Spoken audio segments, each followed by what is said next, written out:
Hola a todos, espero que se encuentren muy bien. El día de hoy vamos a hablar del activo financiero que puede ser el más controvertido, el más malentendido y probablemente el más revolucionario de las últimas 2 décadas, que es Bitcoin. Aquí mi objetivo no es convencerlos de invertir en él. Mi objetivo es que al terminar de esta sesión, ustedes puedan entender qué es Bitcoin en verdad, cómo funciona, qué riesgos tienen y cómo podrían invertir en él al final si ustedes mismos toman la decisión de hacerlo. Muy importante tener en cuenta antes de iniciar que la información presentada en esta sesión tiene fines estrictamente educativos e ilustrativos. Si bien yo soy economista y comparto análisis basados en teoría financiera, no actúo como asesor financiero certificado ni vinculado a ninguna entidad financiera. Antes de entender qué es Bitcoin, es muy importante revisar lo que es su historia. Y Bitcoin fue creado por un grupo de personas o una persona que se hicieron llamar bajo el seudónimo de Satoshi Nakamoto. Hasta hoy, casi 18 años después, nadie sabe quién es realmente este grupo de personas o esta persona, aunque recientemente salió una investigación del Wall Street Journal que indica que el creador de Bitcoin podría ser el criptógrafo británico Adam Back, pero aún no se ha confirmado esta información. Pero básicamente estas personas o esta persona lo que hicieron fue publicar un documento técnico de Bitcoin donde explicaban todo el protocolo el 31 de octubre del 2008 y este software se lanzó unos meses después en enero del 2009. En el 2011, este grupo de personas o esta persona, Satoshi Nakamoto, desapareció, es decir, ya dejó de enviar correos, dejó de publicar en lo que eran blogs donde aparecía el protocolo de Bitcoin y dejó alrededor de 1 millón de Bitcoins en una billetera que hasta el día de hoy valdrían miles de millones de dólares y en ningún momento de la existencia de Bitcoin se ha tocado estos Bitcoins que se encuentran en esta billetera. Pero aquí la pregunta más importante no es quién es Satoshi, sino por qué se creó Bitcoin. Y la respuesta básicamente a esto se devuelve a lo que sucedió en el 2008. Recordemos que en este año sucedió la crisis financiera más grande del mundo después de la Gran Depresión, donde los bancos tomaron unos riesgos absurdos, donde otorgaron préstamos a personas que no podían pagarlos y eso hizo que los bancos se quebraran y ahí lo que hicieron los gobiernos fue rescatar a estos bancos, al sistema financiero, imprimiendo billones de dólares. Y al final esta factura, quien la terminó pagando fue básicamente la gente en común, porque lo que hizo esta impresión de dinero tan grande fue que generó una devaluación de la moneda muy fuerte. Es decir, todos los ahorros de las personas en común lo que hicieron fue devaluarse.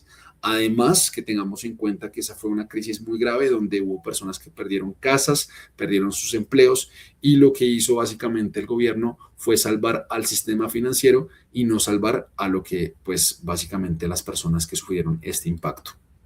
Y básicamente al ver todo esto que sucedió, el propósito de Satoshi era crear una forma de dinero que ningún banco o ningún gobierno, ninguna institución pudiese controlar, manipular o imprimir. Básicamente lo que él quiso diseñar es un sistema donde cada persona pudiese ser el dueño real de su propio dinero. Y con esto ya podemos entrar a entender la definición general de Bitcoin, que básicamente es la primera moneda digital descentralizada de toda la historia, o ya la definición un poco más técnica es que es una red de pagos de código abierto y una nueva clase de dinero. Esto suena bastante denso, por eso en los próximos slides yo creo que voy a hacer es desglosar estas 3 palabras claves, lo que es la red de pagos descentralizada y de código abierto una a una, porque si uno ya entiende lo que son estos 3 conceptos, uno ya puede entender el 80% de lo que es Bitcoin. Empezando por lo más simple, una red de pagos es básicamente la autopista tecnológica por donde se mueve el dinero. Es decir, cuando uno paga con una tarjeta en un restaurante, el dinero lo que hace es viajar por una red. Y esa red puede ser la red de Visa, de Mastercard o de PayPal o la que uno esté utilizando. El problema de estas redes es que son privadas y pues básicamente les pertenecen a empresas. Y como todas empresas, son ellos los que deciden las reglas de cómo funciona o cuáles son los requisitos que uno tiene que cumplir para poder utilizar lo que son estas redes. Y ellos son básicamente los que deciden cuánta comisión van a cobrar, a quién, por ejemplo, digamos, pueden bloquear, en qué horarios funcionan, qué países se puede utilizar. Y el día de mañana, por ejemplo, digamos, si Visa o Mastercard decide que no puedes utilizar las redes de pagos de ellos, lo que hacen, pues básicamente es bloquearte y uno no puede utilizar lo que sería, pues, el producto de ellos. A diferencia de Bitcoin, Bitcoin también es una red de pagos, pero a diferencia de estas que les estaba comentando, es que Bitcoin es pública, es decir, no le pertenece a nadie y también le pertenece a todo el mundo. Funciona las 24 horas del día, los 365 días al año y no tiene un horario de cierre, no tiene un país, no tiene un dueño y lo más importante es que nadie puede bloquear lo que son sus transacciones. Aquí cualquier persona que tenga acceso a Internet puede utilizar lo que es esta red de Bitcoin. A diferencia, por ejemplo, digamos, si uno necesita entrar a lo que es la autopista tecnológica o la red de pagos de Visa, uno necesita cumplir con ciertos requisitos, ¿no? Que el banco básicamente le acepte a uno lo que son unos requisitos previos para poder ser usuario de esta entidad. En Bitcoin no sucede eso, o sea, yo no tengo que enviarle una foto de mi pasaporte, no tengo que cumplir con ningún requisito, únicamente lo que necesito es acceso a Internet para poder utilizar lo que es esta red de pagos. Ahora, segundo concepto muy importante, descentralizada. Esta palabra es muy clave y es que en el sistema tradicional, cuando uno le manda plata a alguien, esa transacción lo que hace es básicamente pasar por un banco. Y el banco es quien la valida, la autoriza, la registra. Y obviamente si tú y la persona a la que le estás mandando dinero están en países distintos, va a tener que pasar por varios bancos y cada banco va a querer pues cobrar lo que es una transacción. O incluso si a algún banco no le cuadra alguna información, lo que hace es bloquear la transacción y no dejarte que se realice efectivamente. Ahora, como muestra el cuadro de la derecha, cuando uno manda un Bitcoin, no pasa por un banco, va directamente de la billetera de quien está enviando el Bitcoin hacia la billetera de quien lo está recibiendo. Y vamos a ver más adelante que detrás hay una red enorme que verifica esta transacción.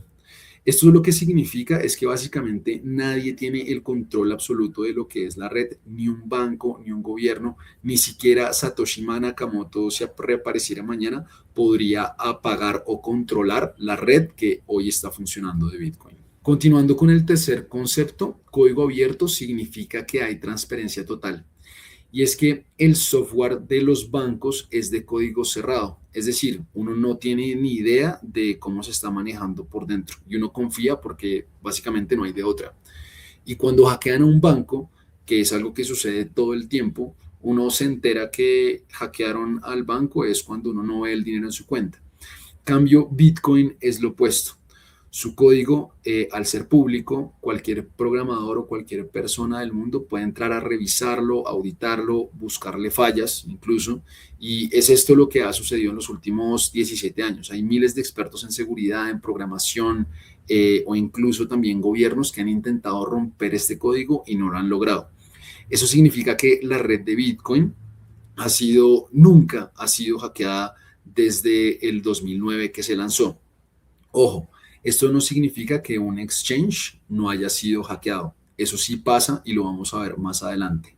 Pero la red en sí de Bitcoin no ha podido ser hackeada desde su lanzamiento. Y aquí nosotros hemos llegado a lo que es el concepto que muchas personas tal vez han escuchado, pero pocos entienden, que es la blockchain o la cadena de bloques. Y aquí lo que yo quiero es que nos imaginemos un libro contable gigantesco y público donde se registran todas las transacciones de Bitcoin que se han realizado desde el inicio de este protocolo. Y es que cada vez que manda un Bitcoin, o sea, o que una persona manda Bitcoin de una persona a otra, lo que hace esta transferencia es agruparse y registrarse en un bloque, ¿vale? Y este bloque nuevo que registra las nuevas transacciones de Bitcoin, lo que hace es conectarse criptográficamente con el anterior que contiene las transacciones que ya se han realizado dentro de lo que es esta red. Y algo que yo necesito también que tengan muy claro es que hay tres características de lo que es esta red de Bitcoin. Y la primera es que es transparente. Ahorita nosotros lo vamos a ver. Uno puede entrar a lo que es la blockchain de Bitcoin y poder ver todas las transacciones que se han realizado desde el inicio hasta el día de hoy. Por otro lado, es inmutable. Es decir, no hay poder humano que pueda entrar, romper lo que es el código y cambiar, por ejemplo, digamos, una transacción. Si una persona le envió un Bitcoin a otra, uno no puede llegar y cambiar uno a dos. Eso no es posible. Y por otro lado, es que es cronológica. Vamos a darnos cuenta que estos bloques están unidos y tienen un orden de temporalidad. Yo acá no me quiero poner muy técnico, pero para que ustedes les quede un poco más claro esto en la cabeza, yo lo que voy a hacer es entrar a lo que es un buscador de blockchain, donde básicamente uno puede ver esto. Entonces, en la izquierda en verde, ustedes lo que pueden ver son las transacciones que se están realizando en este momento, que se están registrando. Fíjense que este bloque ha registrado hasta el momento 2.971 transacciones, ya van 73, ¿vale?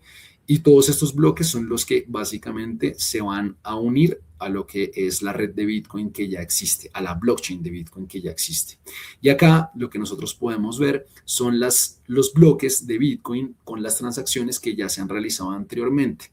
Si yo pongo el cursor hacia la derecha, uno puede ir más acá y uno pues básicamente puede llegar hasta, no sé, el infinito, pues no el infinito, pero básicamente hasta la primera transacción de Bitcoin que se ha realizado. Y si yo entro a lo que es uno de estos bloques, ¿vale? Por ejemplo, digamos el 947.088, yo acá puedo ver son las transacciones de Bitcoin que se han realizado. Por ejemplo, digamos, este usuario lo que hizo fue enviar estos 4 Bitcoins a lo que es otro usuario. Y este número es el que yo les digo que es inmutable, no se puede cambiar. Acá ya no puedo llegar y poner que ya no fueron 4, sino que fueron 5.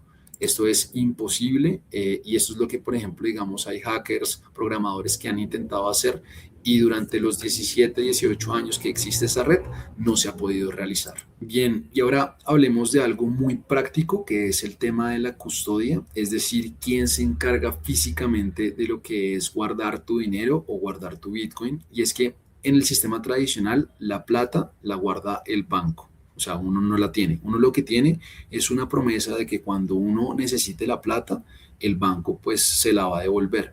Y esto normalmente funciona, excepto pues en momentos, por ejemplo, digamos de crisis financiera, donde ha habido bancos que lo que hacen es impedir que sus usuarios retiren su dinero o no yéndonos tan allá, cuando los bancos lo que hacen es sufrir ataques de hackeo, que acá yo, por ejemplo, digamos, les dejo algunos de los titulares del último año, donde han habido ataques a hackeos de bancos muy importantes en Estados Unidos y en Australia, y esto hace pues básicamente que el dinero de uno también pues esté expuesto y dependiente de lo que es la seguridad de un banco. En Bitcoin uno lo que tiene son dos opciones. Uno puede utilizar lo que se llamaría como un banco de Bitcoin o un exchange, que un exchange funciona más como la casa de cambio donde uno puede intercambiar pesos colombianos, euros o dólares por Bitcoin. Y ahí, por ejemplo, digamos, uno puede almacenar su Bitcoin en lo que son estos exchanges. Pero al almacenarlo en lo que son estos exchanges, esto funciona como un banco. Esos exchanges también pueden sufrir lo que son ataques de hackeo, donde básicamente tu Bitcoin también va a estar dependiente de lo que es la seguridad de este exchange. Hay algo muy importante tener en cuenta y es que a medida que ha avanzado lo que es la existencia de Bitcoin, los exchanges se han vuelto en entidades muy grandes que tienen tamaños como un banco, por ejemplo, digamos en Estados Unidos. Los más importantes son Binance, Coinbase o Kraken, que son básicamente exchanges que tienen un muy buen soporte económico y pues la probabilidad de que se quiebren es baja, pero está, ¿no? Que también esto sucede en los bancos, un banco también se puede quebrar. Pero lo más importante acá que yo lo quiero que se queden es el tema de lo que es el autocustodia de Bitcoin. Que la autocustodia de Bitcoin, uno lo que puede hacer es comprar una billetera fría, que una billetera fría es básicamente como un dispositivo, una USB, donde uno puede comprar el Bitcoin en un exchange y transferirlo a lo que es su billetera fría. Y más adelante se van a dar cuenta que uno en la billetera fría, uno puede crear unas claves. Y esa clave, básicamente, de lo que son las billeteras frías que existen en el mundo, es lo que nunca se ha podido hackear, ¿ya? O sea, lo que es un exchange sí ha podido hackearse, pero cuando uno guarda lo que es su Bitcoin en una billetera fría, que obviamente uno la administre y uno la tenga, puede existir la crisis financiera más grande, se puede acabar del mundo, pero el Bitcoin que tú tienes va a ser tuyo. Es decir, tú tienes soberanía total sobre lo que es tu dinero. Y llegamos a las dos propiedades que hacen de Bitcoin lo que es un activo financiero único, que son la escasez y la portabilidad. Y es que recordemos que el dólar, el euro o el peso colombiano son monedas que se pueden imprimir de forma deliberada. Y es lo que sucede básicamente en lo que son las crisis. Los gobiernos y los bancos centrales, para poder estimular la economía, lo que hacen es imprimir más de lo que son sus monedas. Y esta impresión de billetes lo que hace es devaluar la moneda, lo que hace que nosotros perdamos poder adquisitivo y que nuestros ahorros en esa moneda pierdan también valor. Bueno, Bitcoin es básicamente lo opuesto. Existe pues básicamente un límite de 21 millones de Bitcoin que pueden ser minados o pueden ser creados y nunca habrá más. Y esto está escrito en el código y es matemáticamente imposible que pueda existir más de 21 millones. Y esa escasez programada es la razón por la que mucha gente lo llama como el oro digital, porque al ser limitado, eso significa que puede ser un resguardo de valor frente a la inflación. Por otro lado, la segunda propiedad es la portabilidad, y es que una persona, si quiere, puede enviar el monto, o sea, si los tiene, puede enviar, si quiere, $1 millón de Bitcoin a lo que es otra billetera fría, sin pedirle permiso a nadie, las 24 horas del día, sin cumplir con un requisito, sin ninguna entidad financiera que lo autorice. Y esto, si ustedes se ponen a preguntar por ejemplo, digamos, uno intenta enviar un monto grande a otro país, uno siempre va a tener trabas para poder hacerlo. O sea, siempre el banco va a querer una certificación o básicamente lo que pueden hacer ellos es bloquear lo que es esta transferencia. Algo también muy importante tener en cuenta es que cuando uno es propietario de su propio Bitcoin, es decir, lo tiene en una billetera fría, el día de mañana, si llega a pasar algo en el país en el que uno esté viviendo, uno puede irse con parte de su patrimonio equivalente en Bitcoin con estas monedas. Entonces, esto ya ha sido utilizado por ejemplo, digamos, personas que se encuentran en países en situaciones de guerra han podido abandonar lo que son sus países con parte de su patrimonio por medio de Bitcoin. Y ahora poniendo el potencial de el valor de Bitcoin en perspectiva, es muy importante tener en cuenta lo que es el mapa de los activos que son invertibles en el mundo.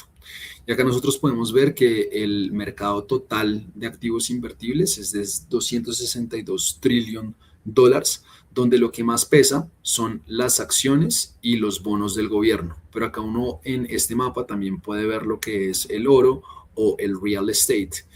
Y lo que es el mundo cripto aparece aquí chiquitito, que básicamente el mundo cripto corresponde a un total del 1% de los activos invertibles en el mundo. Y hay que tener en cuenta que acá esto es el mundo cripto, es decir, el mundo de las criptomonedas. Bitcoin dentro de lo que es el mundo cripto pesa aproximadamente un 50%, es decir, que Bitcoin en cuanto a lo que es la representación de activos globales pesa un total de 0,5%. Acá también para tener algo en perspectiva es que lo que son las acciones de Estados Unidos, que dentro de los activos invertibles pesa un 31%, se han multiplicado por 10 en los últimos 25 años. ¿Ya? Uno cuando se pone a ver lo que es el S&P 500, la capitalización de las 500 empresas más grandes, se han multiplicado por 10 en los últimos 25 años. Y uno cuando se pone a ver Bitcoin, ¿no? Que ya está tomando más fuerza en lo que ha sido los últimos años, todavía sigue siendo muy pequeño con respecto a lo que son otros activos en los cuales se puede invertir. Y de acá se puede ver también su potencial de valorización a futuro. Bueno, pero es importante tener en cuenta que no todo es color de rosa y Bitcoin, como cualquier inversión en renta variable, tiene riesgos reales y pues hay que conocerlos antes de poner solo peso en él. Y el primero es el riesgo regulatorio. Y es que, si se dan cuenta, Bitcoin lo que hace también es quitarle a los gobiernos el control del dinero. Y por eso, pues muchos no están de acuerdo. Y pues básicamente lo que han hecho algunos gobiernos es reaccionar imponiendo leyes muy estrictas, prohibiendo, por ejemplo, digamos, intercambios, poniendo impuestos altísimos. Por ejemplo, digamos, esto ya pasó en China, que lo que hizo fue prohibir la minería, es decir, la creación de bitcoins. India, por ejemplo, también lo que hizo fue colocar unos impuestos altísimos de alrededor del 30%. Entonces, tenemos en cuenta que hay algunos países que lo que quieren es tener un control total de lo que es el flujo de capital y lo que hacen es bloquearlo directamente. Entonces, esto pues obviamente hace que afecte el precio y afecte lo que es la adopción de Bitcoin. Sin embargo, hay que tener en cuenta que la economía más importante del mundo, que hoy en día es Estados Unidos, está impulsando lo que son leyes para que empiece a adoptarse lo que es esta tecnología.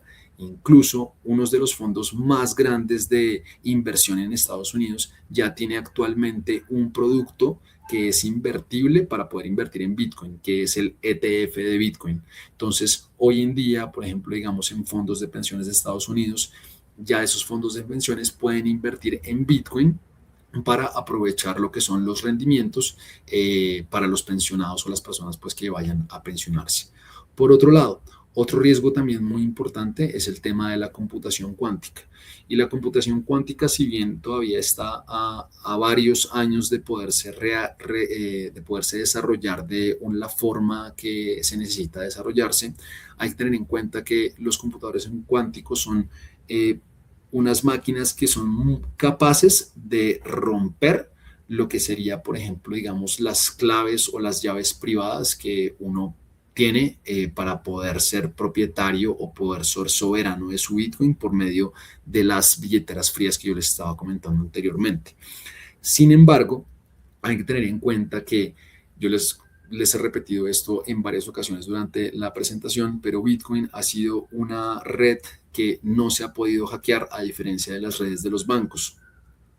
Y si la computación cuántica es capaz de romper lo que es la seguridad que existe alrededor de Bitcoin, es decir, que todo el sistema financiero, o sea, las claves que tú tienes o las claves que utilizas para lo que es comprar las cosas con tu cuenta de banco, también pueden ser descifradas por la computación cuántica y el sistema financiero total estaría expuesto.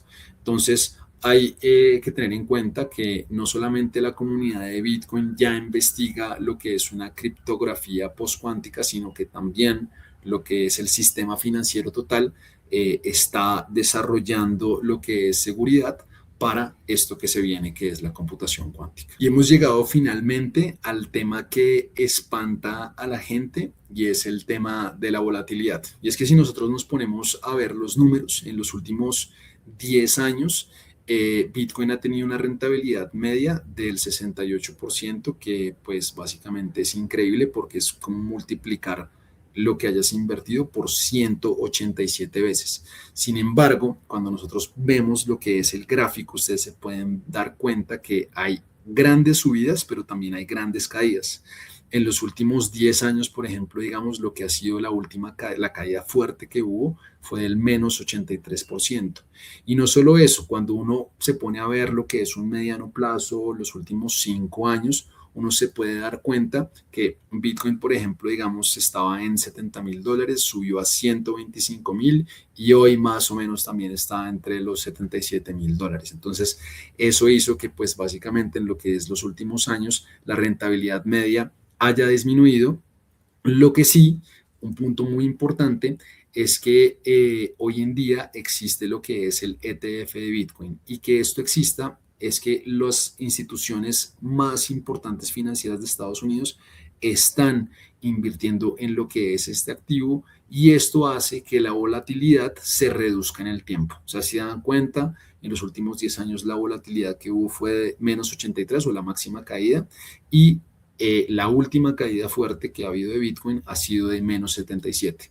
Lo que se espera más adelante es que a medida que haya más adopción de lo que es este producto, la volatilidad vaya disminuyendo en el tiempo. Por último, para terminar, hay dos formas concretas para poder invertir en Bitcoin. Uno lo puede hacer directamente a través de lo que es un exchange o esta casa de cambio que yo les estaba comentando. Hoy, gracias a lo que es el avance de esta tecnología, hay exchanges que son muy grandes y están financieramente muy estables, como lo que son Binance, Coinbase o Kraken, pero es muy importante tener en cuenta que uno tiene aquí también la opción de o dejar su dinero en lo que son estos exchanges o ser uno el propietario.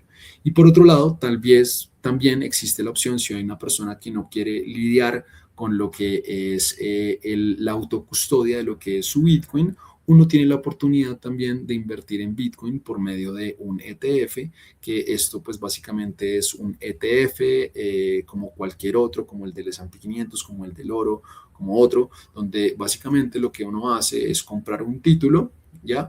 Y al comprar este título uno ya está invirtiendo en lo que es esta nueva tecnología. Bueno, y con esto damos finalizada lo que es esta sesión. Espero que se hayan podido dar cuenta que al final Bitcoin no es una moda, es una tecnología que ya casi cumple 18 años y cada vez tiene más adopción y tiene también un propósito detrás, pero hay que tener en cuenta que es un activo que es muy volátil, que también tiene riesgos asociados y pues no es para todo el mundo. Acá pues cada quien es el que toma la decisión de invertir o no.